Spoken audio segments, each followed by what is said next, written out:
आप देख रहे हैं डीएनए लाइव। हमारे चैनल से जुड़ने के लिए चैनल को सब्सक्राइब करें और आपके विचार कमेंट। आप देख रहे हैं DNA live news. DNA live के लिए एक खबर अयोध्या से। दंत धावन कुंड पीठ की भूमि पर कब्जे का आरोप, महंत का सांकेतिक उपवास। रामनगरी में मंदिरों की भूमि को लेकर विवाद थमने का नाम ही नहीं ले रहा है। श्री राम जन्मभूमि पर मंदिर निर्माण के बाद अयोध्या में जमीनों के दाम तेजी से बढ़े हैं। इसी बीच रामानुज संप्रदाय की प्राचीन आचार्य पीठ दंत धावन कुंड की करीब 50 करोड़ रुपए की मूल्य की भूमि पर अवैध कब्जे के प्रयास का आरोप सामने आया है। पीठाधीश्वर महंत विवेक आचार्य ने गुरुवार को एक दिन का सांकेतिक उपवास रखकर प्रशासन के प्रति विरोध दर्ज कराया। उनका आरोप है कि अधिकारियों की मिलीभगत से कुछ लोग मंदिर की पुश्तैनी भूमि पर कब्जा करने का और निर्माण की तैयारी में जुटे हैं, जबकि पीठ के पास भूमि से संबंधित वैध अभिलेख मौजूद हैं। महंत विवेक आचार्य का कहना है कि वह लंबे समय से अधिकारियों को जमीन के कागजात दिखा रहे हैं, लेकिन उन्हें मान्यता नहीं दी जा रही है। उन्होंने एसडीएम सदर पर बहुत गंभीर आरोप लगाते हुए कहा कि उनकी सहमति से ही भूमि पर कब्जे का प्रयास हो रहा है। महंत ने चेतावनी देते हुए कहा कि यदि ठाकुर जी की भूमि पर जबरन कब्जा किया गया तो अयोध्या के संतों महंतों के साथ अनिश्चितकालीन धरना शुरू किया जाएगा और आंदोलन को और तेज किया जाएगा। उनका दावा यह है कि संबंधित भूमि ऐतिहासिक एवं धार्मिक दृष्टि से महत्वपूर्ण है और परंपरा से जुड़ी रही है। इस संदर्भ में कौस्तुभ आचार्य ने प्रशासन से भूमि की पैमाइश कराने की मांग भी की है।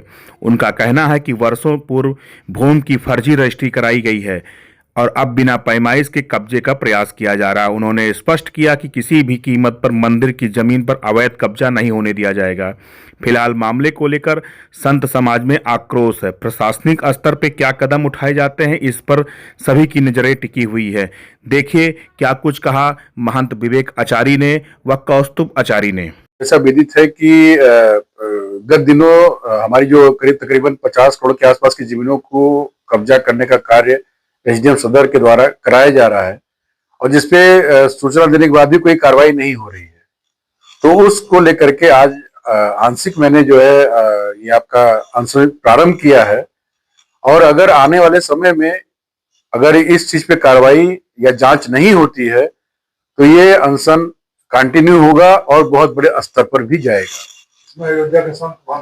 इसमें हमारे अयोध्या के जो रामानुज संप्रदाय के हैं और भी जो हमारे मिलने जुलने वाले संत हैं सब साथ में हैं, सबसे वार्ता हो चुकी है और सबका साथ है। उन्होंने कहा जब से आप कहेंगे आपके साथ हम बैठेंगे। कल भी चलेगा? उम्मीद तो है कि कल भी चलेगा और आगे भी अगर चीजें नहीं होती है तो होली के बाद से व्यापक रूप में ये अनशन शुरू होगा।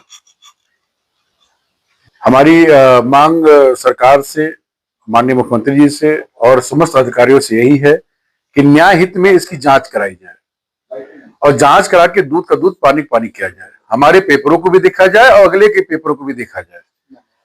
बात न किसी से है, हमारा कहना इतना है कि उनका बैनामा जहां हुआ है, जिस जमीन पे हुआ है, जिस नंबर में हुआ है, 2017, 18, 19 में लगभग सब बैनामे उनके हुए हैं। तो जिस नंबर पे हुए, जहां हुआ है वहां नपवाते आज तक कोई लेखपाल नहीं आता है। उनका नाप के निकाल दिया जाए, पैमाइश करा दिया जाए। मुझे कोई तरह जहां है बनवा, मुझे कोई मतलब नहीं है। वहां कोई संजय प्रसाद जी को ही बताएंगे कि इनका बैनामा हुआ, उस पर रोका जा रहा है, गुंडई कर रहे हैं लोग। ऐसा कुछ नहीं है। मेरा कहना है कि जहां बैनामा हुआ, जिस चौहद्दी में हुआ है, जिस नंबर में हुआ, उसको उनको निकाला जाए और हमारा जमीन हमारी मंदिर की जमीन निकाल दी जाए। बस इतने मेरा शासन प्रशासन से कहना है।